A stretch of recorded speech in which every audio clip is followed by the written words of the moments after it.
What's going on, my truth seekers, friends, family, people?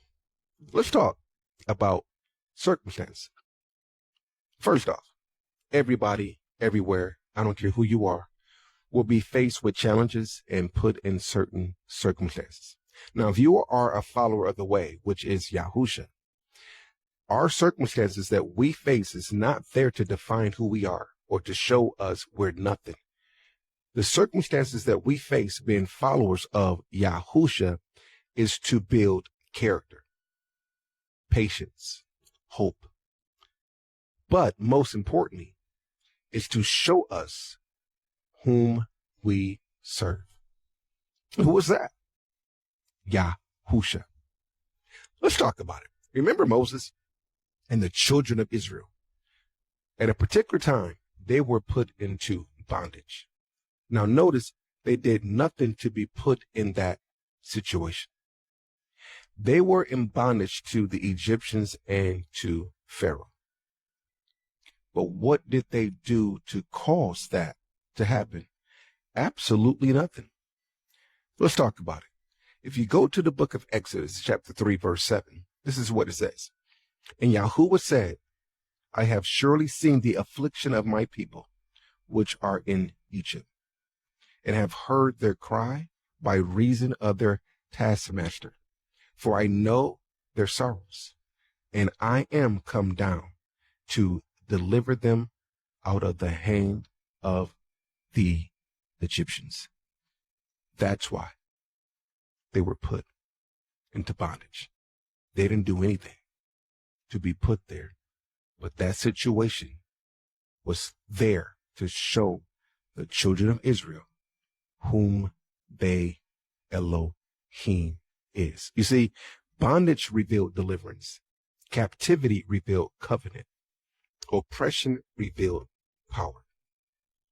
Let's talk about another situation. Remember David and Goliath. You see, Goliath came again to the children of Israel. The children of Israel never seen something like that.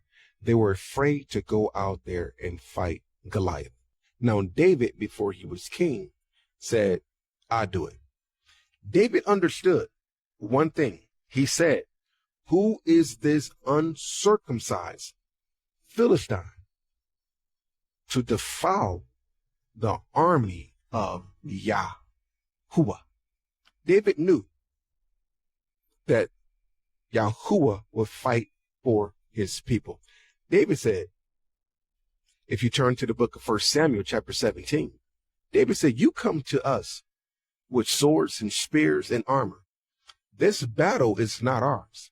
This battle is Yahuwah's, and he will deliver you into our hand. And what happened next? David got a rock and a slingshot. Was it the rock that slayed Goliath? No, it was the rock of salvation, which is Yahusha, that won the battle. So when that victory took place, the faith that they have now in their Elohim, Yahuwah, increased. So why was Goliath put there? To destroy them? To make them feel worthless? To expose their fear? No.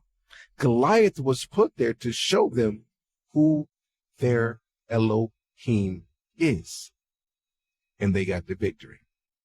Now, remember Paul, the apostle? Well, Paul was doing such a great job with the preaching of Yahusha. They threw him in prison. Yeah, he wouldn't shut up. Nah, he wouldn't shut up at all. They threw him in prison. And when they threw Paul, the apostle Paul, into prison, they said, we won. Now, we shut him up. That's called a situation. It's called a circumstance. Paul, at that time, had to believe this situation got me. They shut me up. They won. But notice what Paul said in the book of Philippians, chapter 1. Paul said in his bonds, in his being in prison, locked up, the gospel was preached with more boldness and without fear. You know what that shows, Paul? Even when I'm locked up, people look at my situation and it gives them hope. It gives them faith. It builds character. And the gospel is still being preached. So that situation did not stop the gospel from being preached. In fact, it multiplied the gospel to be preached with more zeal and with more boldness.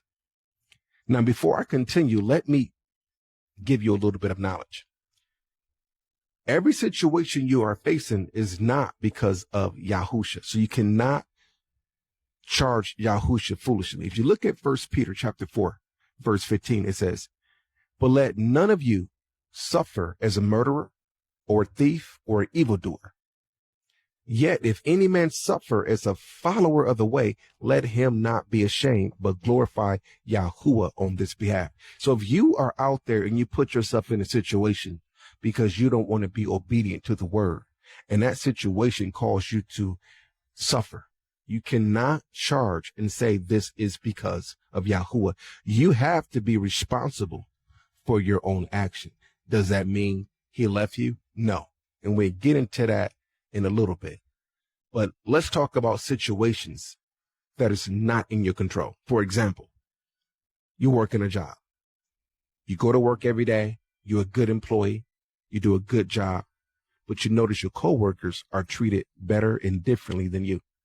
It's so noticeable that your coworkers even notice it, and they kind of stay away from you because it kind of makes them feel like you're doing something wrong, but you're not doing anything wrong. And that's called a situation. That's called a circumstance that is not in your control. Fear not. That situation is not there to make you feel worthless, to make you feel isolated, to make you feel like you're doing something wrong. That situation is there to produce character. Character, faith, patience, endurance, and hope. That is what situations does in our life. Go back to Moses and the children of Israel. They were in slavery for many years before Yahuwah delivered them. Understand, they did nothing wrong to be there. So your situation may not change overnight, but notice what Yahuwah said. He said, he heard they cry, he seen their sorrows, and he came down to deliver them. So you have to be responsible for what you have done. But if you are in a situation that is out of your control, is there to show you how great and how strong Yahusha is in your life. So if you look at the book of Romans chapter 8, verse 28, it says, "And we know that all things," now these are for the people that have been disobedient, put themselves in a bad situation. Don't lose hope. Romans 8:28 says, "And we know all things work together for the good of them that love Yahuwah." Even though you were disobedient, do you still love him? Okay, great. Guess what happens? "To them who are called according to his purpose, all things will work." Not some things, not easy things. All things work in your favor. Why? Because you love him. You might have to suffer the responsibility, be accountable to the outcome, but it's going to work in your favor if you don't lose hope. So I want to leave you with this. No matter what you are going through right now in life, no matter how big your Goliath may be, no matter how much time and years you've been suffering, just like the people under Pharaoh, Paul says this in the book of Romans, chapter 8, verse 38. He said, "For I am persuaded that neither death, nor life, nor angel, nor principality, nor powers, nor things present, nor things to come, nor height, nor depth, or any creature can separate us from the love of Yahuwah." So no matter what you're doing, it doesn't mean he loves you less. Remember, all things work together for the good of those that love him. So with all you're getting, get understanding and know that your situation is there to produce fruit, character, hope, and to show you how strong Yahusha is.